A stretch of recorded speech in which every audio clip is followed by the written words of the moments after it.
Thanks for tuning in to Real Lions Talk, and I'm your host, Sadell. Today I have with me the king of production, Reggie Haynes. Hey, Queen Sadell, how you doing? I'm good. How you doing today, Reggie? I'm doing fine. I don't agree with the king of productions thing, but I'm honored and grateful that you have me on your phenomenal show. I've been definitely a king. Okay. In production. All right. On his way. Yep. Thank you so much. Thank you so much, man. Okay, so today is today we're talking about Reggie and his journey in Africa. And about production, of course. Yes, ma'am. Reggie, for the people that don't know who you are, introduce yourself to the people. Yeah, no problem. So my name is Reggie Haynes. I was born and raised in Houston, Texas, born to be an American football player. Once I put down my cleats and my pads, I wanted to get into music and film production, and that's what I started doing. I saw the industry, and I didn't really like a lot of the things that I saw, so I wanted to just create things on my own. And I happened to get lucky and do a show where I played different characters and started producing things with great people like yourself, and that's what I've been doing to this day. Okay, Reggie. Let's talk about the you playing football. Yes, ma'am. How did you why did you decide to leave the industry? What were some things that you saw that you did not agree with, or why did you just decide to leave? I know you just say you decided to do some things of your own, but what was it that drove you to leave, and how far did you go in playing football? No, Queen Sadell, when it comes in regards to my football journey, simply put, I started playing football when I was about 5 years old. I was born and raised to be a football player, but I never liked it. But I always was told that, Reggie, you're gonna go far, you're gonna go to the NFL. I did a American football tryout for those people who are overseas that don't know about the Houston Texans. I was in contact with a few coaches there. And back in the day, I don't know how they do it now, but back in the day, you had to pay a fee. Same thing with the NBA, same thing with the MLB, which is the Major League Baseball Association. And when you pay a fee, you're basically paying for a tryout.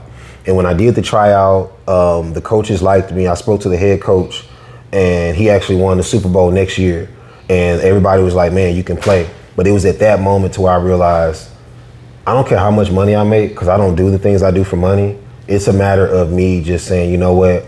I never liked this sport. I hated it. I felt like a slave on the plantation. And I just said, you know what? It's time for me to leave and do what I feel like is best for me. And that's what I did. Okay. Yes, ma'am. So, and leaving from Texas. Yes, ma'am. To go to Africa. Yeah. What was it that made you up and take that leave? It wasn't from Texas. It was from the UK. Okay. But when I was 14 years old, I always told myself I will live in Africa one day, because I saw the lies that they were depicting on Africa. And I said, no, I know for a fact it's a great place over there, one of the most phenomenal places in the world, if not the most phenomenal. And I said, I'm going to do it. I started getting contacts before I went to the UK and while I was there. And then I ended up, video chat started becoming popular when I was in my late teens, early 20s. And I started communicating with different people over in Africa and seeing how real Africa was and how beautiful it was via video chat. Because I think that's when they came out with Zoom, Skype. And then that's when I started seeing the true side of Africa. And I was like, I'm going to live there. I'm going to visit first. And that's what I ended up doing. So, in going to Africa. Yes, ma'am. You visiting Africa and the UK. Yeah. Have you found to be like they projected on TV with nothing but poor kids, hungry kids, like eating mud pies and stuff like that? When it comes, I can speak about Africa. There have been students, because I do mentoring over there, that come to me every day, ask me for money, but their parents, they're doing really, really well. The communities they come from are really well. Richer than probably anybody who I've ever seen in a low or middle class area in America. So that should tell you how rich they are. But what I feel like and what I know, because people in Africa have told me straight to my face, we're not poor, our mindset is. So when they see somebody from America that comes over, you could have nothing in your pocket, they're going to be begging you for money because they feel like for some reason your resources are more valuable than theirs, not realizing that the resources that are stolen from them are what a lot of colonizers who reside in America are benefiting from. So I have to tell people over and over and over again, stop begging for money. Take that price tag off your forehead. Stop begging in general, because beggars can never be choosers. They will always be losers. Why are they always losing? Because they're never in a position to always be in control of their own life. Somebody else is controlling it for them. So I would say that I've seen rural areas, nicest people I've ever met, but I've also met a lot of people, because in the field that I'm in, we're in doing media, you're always going to run into people who are, you know, their mindset is just crooked because they're always watching programming, toxic programming every day. And that's what leads them to not see the realities, but they're seeing a lie. And that's what I try to stay away from, whether it be youths, whether it be elders, adults, whoever. I feel like a lot of their mentalities, not just in Africa, but in the UK, is definitely misguided, and hopefully they change for the better and, you know, a step away from that so they can see the truth and live in truth. And I know once they do that, they'll be just fine. They literally are the greatest and don't even know it, basically. Yeah, I mean, it's some that I met that are, but I hate to say that there was majority of people who I've interacted with that they don't see how great they are. Even here in America, a lot of people don't see how phenomenal they are. But it's just because, you know, life is a marathon and not a sprint. So I know things are going to get better as time goes on. So do you think that they may have that mindset because they were probably put in a box, or they just haven't opened their minds up to what's going on around them, or maybe because like we're so far ahead in technology than what they are? Or do you think all of that play a part in it? Absolutely. Like, what do you think? Every single bit of what you just said plays a part in it, and there's other things too. I feel like a lot of people are born to believe. I think we were talking about it yesterday. We were just having a conversation. A lot of people within the African or Black community, they're so immune to toxicity. Yeah. They're so immune to abuse. Yeah. They're so immune to mistreatment. They're so immune to degrading each other. They're so immune to just negative behavior all the time. And I'm not one for that. I know there's been times I've come around people be mocking me. Hey, why you always call her Queen Sadell? Because that's what she is. That's what our ladies are in the African community. The men are kings. Right. So we are the kings of our lives. The women are the queens of their lives and of this universe. So we should treat each other and ourselves accordingly. But I feel like when we don't, we start allowing the people that have never been for us and only against us to lead us to think otherwise. And that's what leads us to our own demise. It's all, I think majority, if not all, it's a mental thing, Queen Sadell, that's leading a lot of people astray from seeing how great or phenomenal they really are. I definitely agree. Yes, and we're going to take a break and we'll be right back. Legacy. You and your brother's fate is to die today. And there is nothing that you can do to stop this. I don't know if you noticed or not, YR, but now comedic's gone. That's two brothers. And you know what? When you say another word to me right now, I need you to know this. YR has finally made his decision, and that decision is YR is officially retired. Legacy. You are the chosen one. This world will not be saved. This universe will not be saved unless you take on the mantle of being the universe's best hero.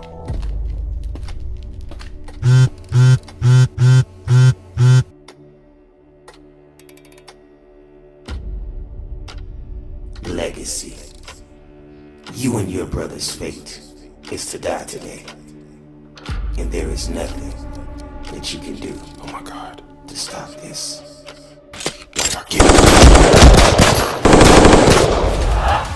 Mission report. Save your brothers. No more fear. It's time to begin.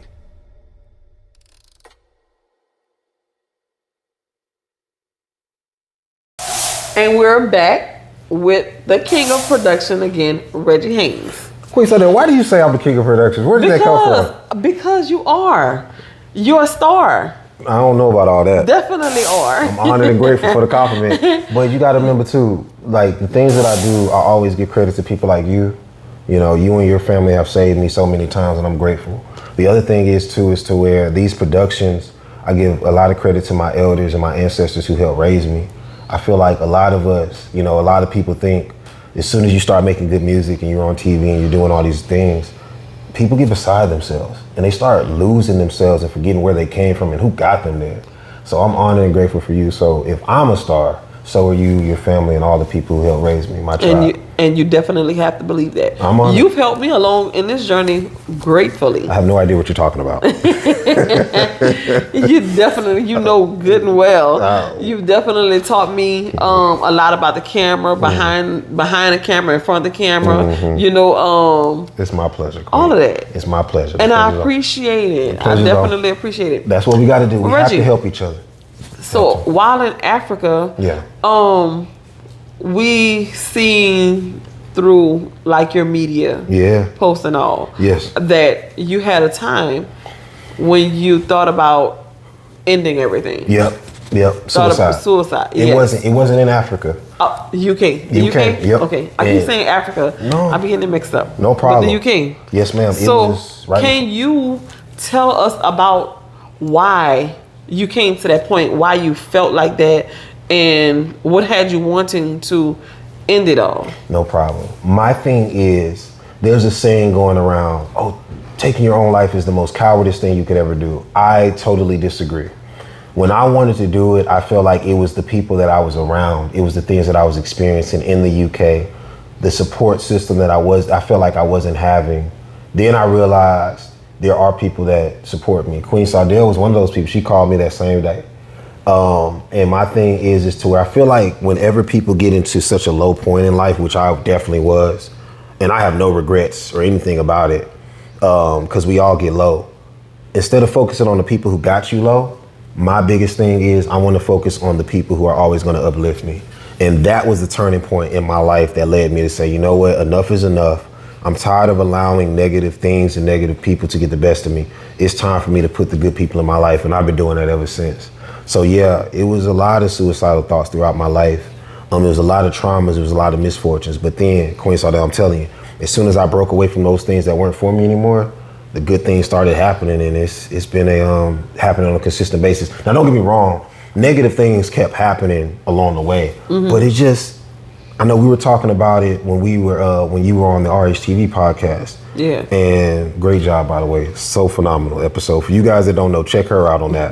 But the thing is to where I started doing what you said, dude. Stay positive and focus on the positive, and that helped me a long way to break away from having suicidal thoughts ever again.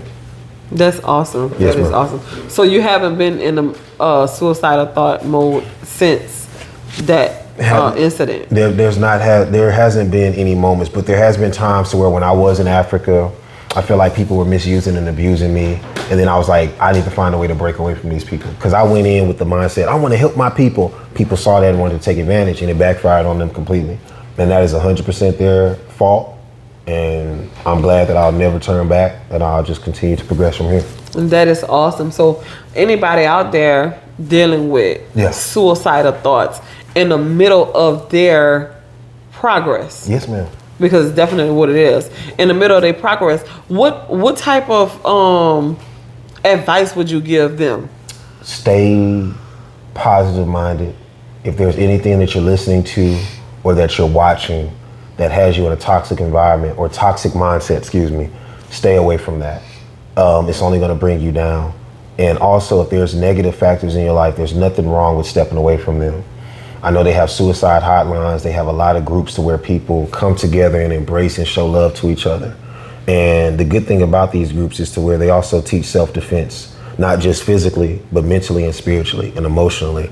And there's always someone out there that, will listen to you. Because I feel like when people are feeling down, when they're feeling suicidal, they feel like nobody's listening. If there's anybody that comes to me and they're like, Reggie, I'm feeling suicidal, first thing I'm gonna do is say, I'm here to listen. And another thing is there's always people out there that'll make time. And my grandmother taught me this. You always make time for the things you care about. So just know that there's tons of people out there. that are going to be there for you no matter what. So yeah, that would be my advice to them. Stay focused, stay positive, and keep things in your life that's going to help you progress, and you'll be just fine.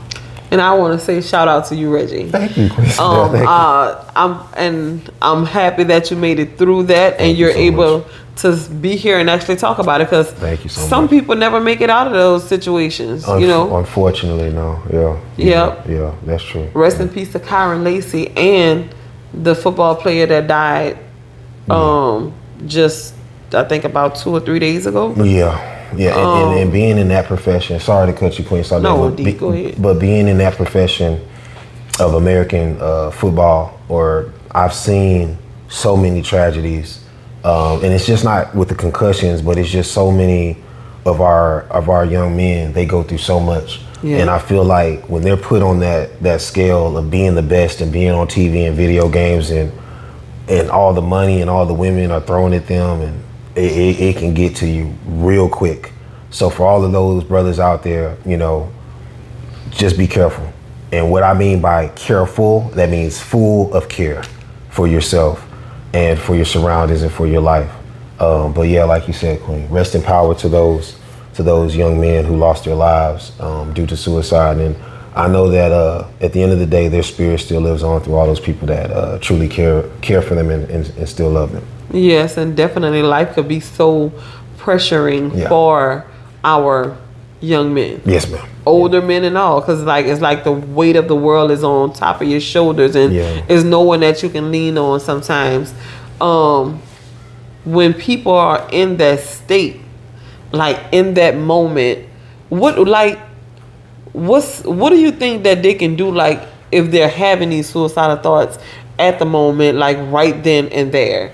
Meditate, focus on something that always brings positivity into your mind and to your spirit. Even if it's like a meditation moment. Like I know somebody who, when they ever get suicidal thoughts, they say 1, 2, 3, 1, 2, 3, 1, 2, 3, 1, 2, 3, and they do it over and over and over to the point to where the 1, 2, 3 slow down. It's like 1, 2, 3, and then they just go into a trance to where they just relax, and then they're just thinking positive thoughts. Sometimes, I was growing up, I used to watch certain cartoons and stuff like that. If I'm ever feeling like a negative state, I'll just watch some old cartoons. Brings the nostalgia back to where when I was in the living room as a child, just, Saturday mornings, just chilling and having my own little world around me and stuff like that. So it's different things that people can do to make sure that they stay out of that negative state, and they'll be just fine. And we'll be right back with Reggie Haynes. Hold up, immigration calling my phone, telling me send that nigga back home. Now send me off to outer space, cause it's clear I belong nowhere. I'd rather live on my own in peace than below like coons who would live in fear. Women love you when you got money, they parents calling them queens, trying to hide that truth that they be pimping and prostituting. Yeah, feminists and social media gon' say I'm lying, but I'm truthing. Take that price tag off your forehead. Let me see what your mind bring. Cause to be honest, your body ain't worth nothing. If anyone can buy you and men treat you like property, my point's proved. So this goes out to all the people in my past, including Reggie, who gave y'all the time of day. Listen close to what these lyrics say. Yeah, Reggie, what you calling for? What you steady knocking at my door? Don't live here no more. What you calling for? What you calling? Knocking at my door. Don't live here no more. What you calling for? What you calling? Knocking at my door. Don't live here no more. Yeah. So what you calling for? What you calling? Don't live here no more. Knocking at my door. And we're back with Reggie Haynes.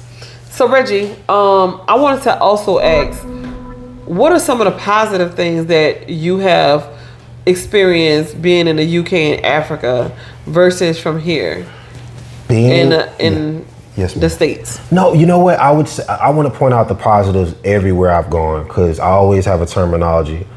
I'm always happy where I stand.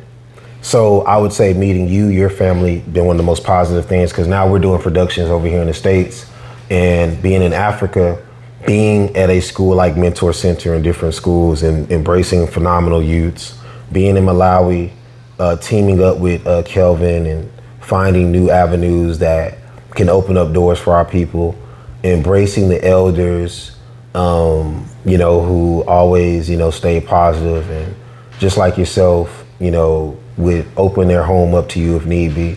I always embrace good people, and I always want to do my best to be a good person as well. So I would say that those are the moments that I cherish. I mean, it might not seem like a lot, but to me, it's everything. To just be living in a world or living in a life to where everything around you is positive because you are in control of your own life, and you are feeding off that energy that people, are the ones who are in control of their own life, who are staying positive along the way. So those are the best moments that I've cherished, being in the UK, USA, and Africa. Yep, that is awesome. Thank you so much. And to anyone that want to follow you or see what you're doing, how could they reach you or get your handles? Yeah, no problem. So I at the Real Reggie Haynes on my Instagram, and then also on the RHTV Network. That's where you can see my TV shows and the documentaries. And then also I have different pages, Reggie Haynes in Africa and the RHTV podcast network. You guys, if you guys want to support, I'm honored. If not, I appreciate you considering it. But all in all, Sadell, it's been an honor and a great opportunity, being here, and I appreciate it. And I definitely appreciate you for coming. And definitely going to have you back on the show. I look forward to it. And thanks everyone for tuning in to Real Lions Talk with Reggie Haynes today.